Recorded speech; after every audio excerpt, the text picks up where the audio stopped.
Hi, hi và hi mọi người sành thanh thi.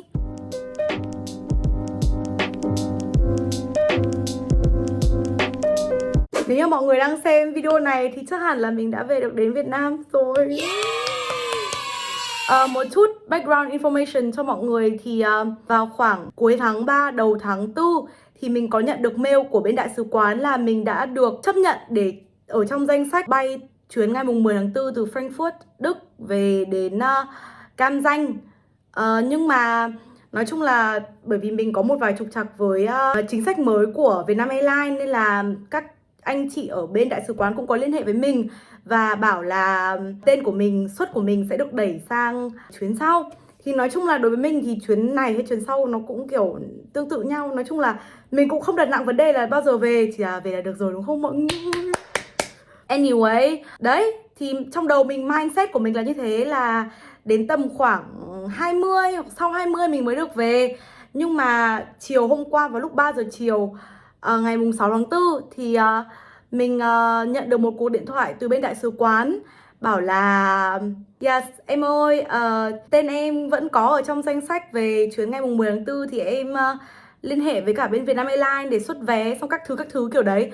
Mình còn kiểu chị ơi, là như nào á? Bây giờ còn 4 ngày mình vẫn chưa chuẩn bị cái gì, chân mình vẫn chưa lành hẳn để mà đi lại. Nhưng mà thôi, nói chung là được về thì cũng là tốt rồi. Mình đã nhắn tin, đã mail cho bên Vietnam Airlines ngay lập tức, ngay sau khi mà mình nhận được cuộc gọi của chị ý. Nhưng mà bởi vì là nó cũng tầm kiểu 8 giờ tối ở Việt Nam ấy, nên là phải chờ đến tận sáng nay thì mới nhận được phản hồi. Mình lo quá, không biết mình có được về không. By the way, quên không mention với mọi người, bây giờ đang là 2 giờ 40 ngày mùng 7 tháng 4 nha. 2 giờ 40 sáng. Thông báo với mọi người là mình đã được xuất vé đi về Việt Nam rồi. Sáng nay trong lúc ngủ tầm khoảng 5 giờ sáng ở đây thì mình có nhận được email từ Vietnam Airlines là mình sẽ bay trên chuyến đó và mình có vé rồi. Và họ gửi vé điện tử cho mình. Thì yeah! Còn đây là vé máy bay của mình. Thì sau khi mà thủ tục với bên Việt Nam đã xong hết rồi, mình đã đặt lịch để xét Covid vào buổi sáng ngày mai. Kiểu tất cả mọi thứ nó rất là nhanh ý mọi người. Thực ra là thành phố mình cũng có chỗ xét Covid nhưng mà mình không tìm được ý. Kiểu tìm nó không ra ấy mọi người. Thế nên là mình đã đặt ở một thành phố khác. Vậy thì ngày mai mình sẽ phải đi tàu ra thành phố đấy. Thôi thì nói chung là thay đổi khoang cảnh. Đây cho mọi người xem, đây là giấy xét nghiệm Covid của mình. Ai mà đang xem video của mình mà ở các nước khác, thực ra là bay về Việt Nam không cần phải xét Covid đâu mọi người ạ. Nhưng mà bởi vì là mình sẽ nhập cảnh vào Đức.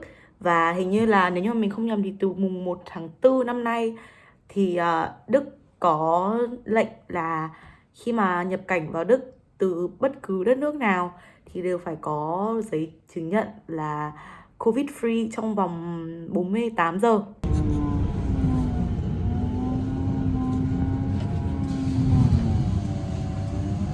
Bây giờ là buổi sáng ngày mùng 8 tháng 4 và bây giờ mình đang chuẩn bị đi test Covid. Các bạn thấy ai đấy không? Yeah.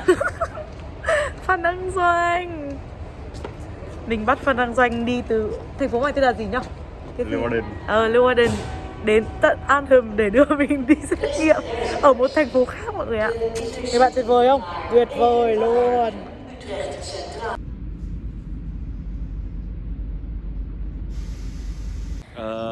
Mình vừa test Covid xong, vừa rời khỏi trung tâm xét nghiệm. Nhưng mà mọi người ạ, kiểu chả hiểu sao ấy, ở Việt Nam ấy, mình test xong ấy, mình kiểu nước mắt giàn giụa, kiểu đau ấy.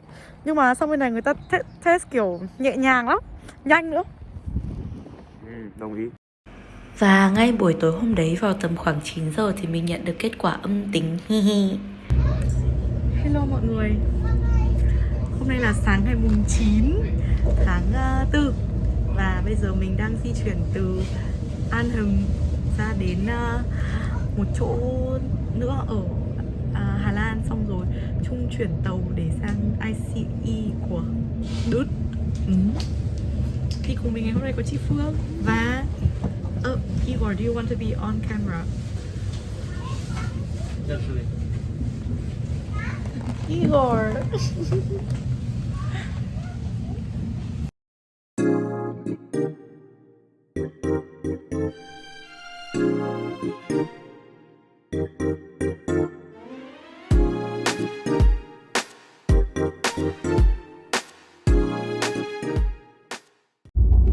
Hello mọi người.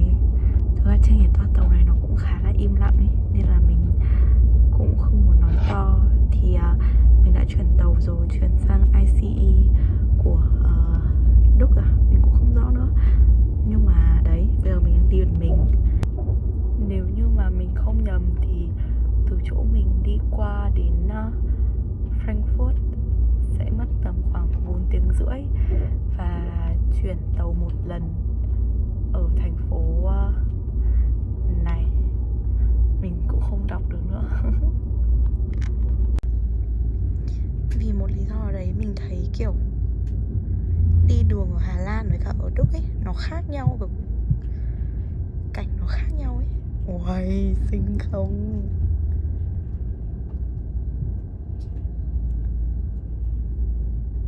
Chào đi, giới thiệu bản thân đi. Bắt người ta lôi điện thoại ra quay. Kia là Tùng, đây là Vi. Tỏ ra khó chịu. Ai đấy? Mất kiểu anh Tuấn. Chào anh. Bây giờ chúng mình đang bắt tàu để đi ăn. Được 20 phút rồi sao? Được 20 phút rồi. Vẫn chưa thấy tàu đâu. Tàu đâu anh Tuấn? Em thấy nó bảo Đây, chuẩn bị có đến. mọi khi mà không? Quay vào điện thoại mà. Hello. Hot girl. Yeah. Mẹ được rồi. Một cái 30 đường 30 đá. Đây là người 50 đá. Dạ vâng. Và một cái 50 đường 50 đá. 50 đường 50 đá. Cả hai cốc được, còn trắng sâu ạ? Được, cho dâu trắng nhá, tại anh thích cho dâu đen rồi.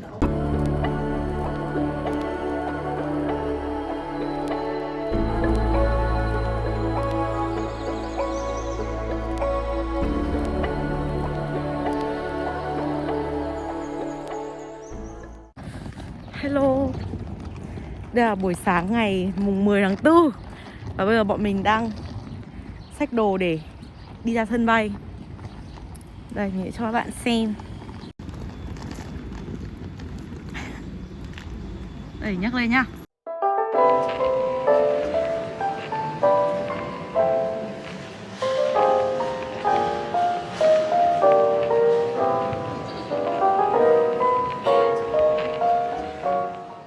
Bây giờ mình đang ở sân bay.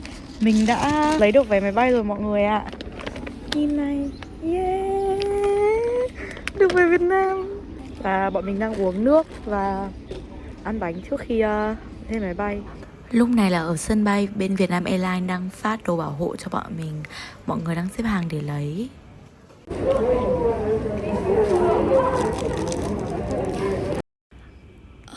Cuối cùng thì mình cũng đã lên máy bay rồi mọi người ạ. Chuyến bay của mình thì bay 11 tiếng rưỡi và được bay thẳng. Với cả mình được ngồi cạnh cửa sổ. Yeah. Chuyến bay của mình ngày hôm nay còn delay mất tầm khoảng 1 tiếng nữa. Bây giờ mới được di chuyển đấy.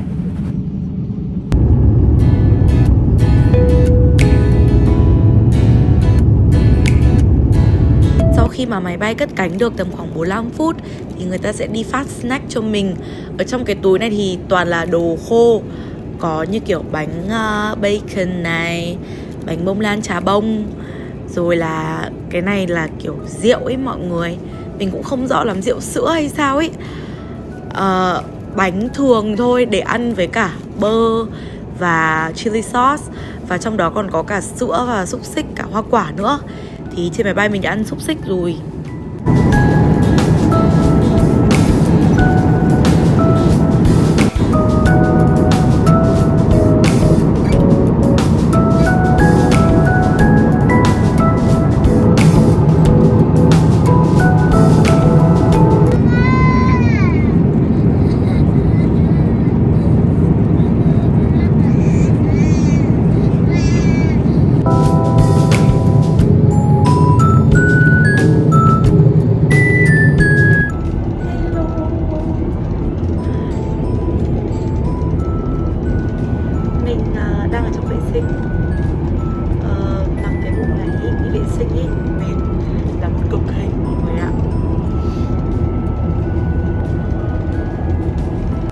Người ta có phát túi snack thứ hai và sữa này ngon vô cùng luôn.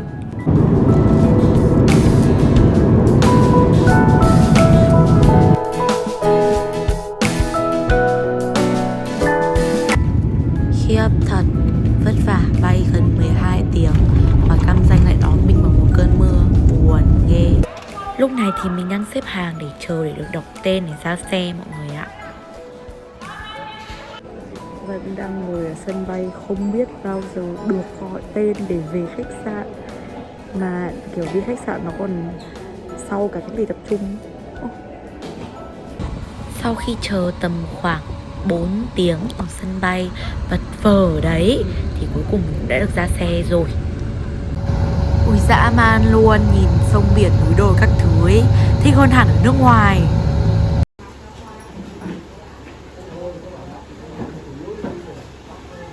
Bây giờ thì mình sẽ nhanh chóng ăn trưa rồi tắm một chút rồi nghỉ.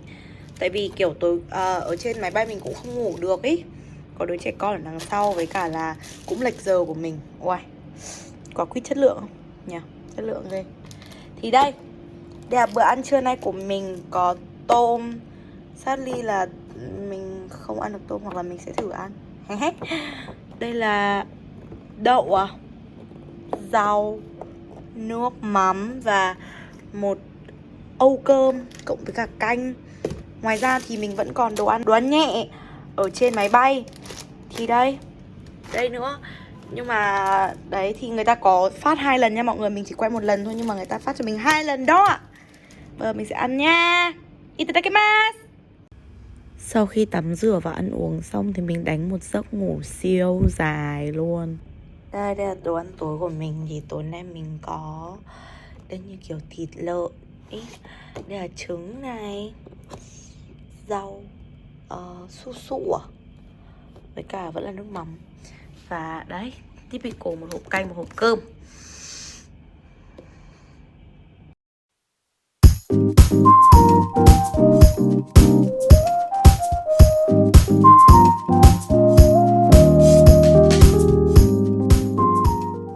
Xong xuôi thì mình lại leo lên giường đi ngủ đến tầm 1 giờ sáng. Chào buổi sáng mọi người, bây giờ là 7 giờ 7 phút sáng tại Nha Trang. Tối qua thì mình bị kiểu jet lag ấy, nên là mình cũng không ngủ được. Và mình cũng chỉ nằm, xong rồi đến tầm khoảng 5-6 giờ sáng thì mình đi ngủ. Đến lúc 7 giờ thì bên khách sạn họ lại gõ cửa phòng mình để ra ăn sáng. Vậy là mình cũng không ngủ được mấy. Thì bây giờ mình sẽ cho mọi người xem sáng nay mình ăn gì nhá.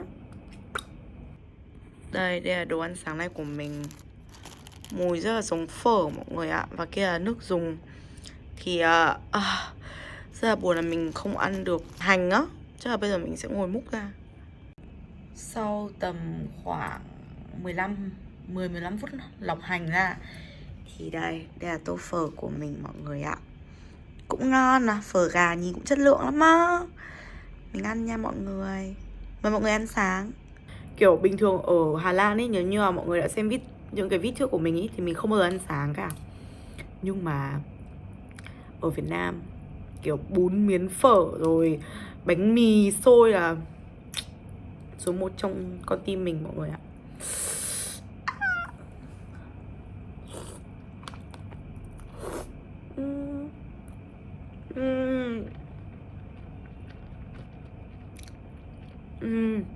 Ngon. Cho mọi người xem view thành phố từ phòng của mình.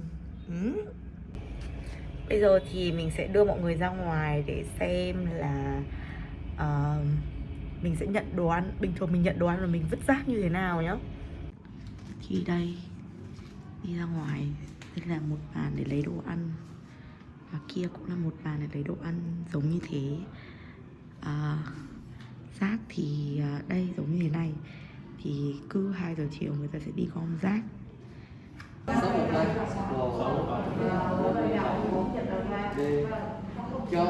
Và đó cũng là the end of my video ngày hôm nay rồi mọi người ạ. Thật sự là hôm mình đang hơi xấu ấy, rất xấu.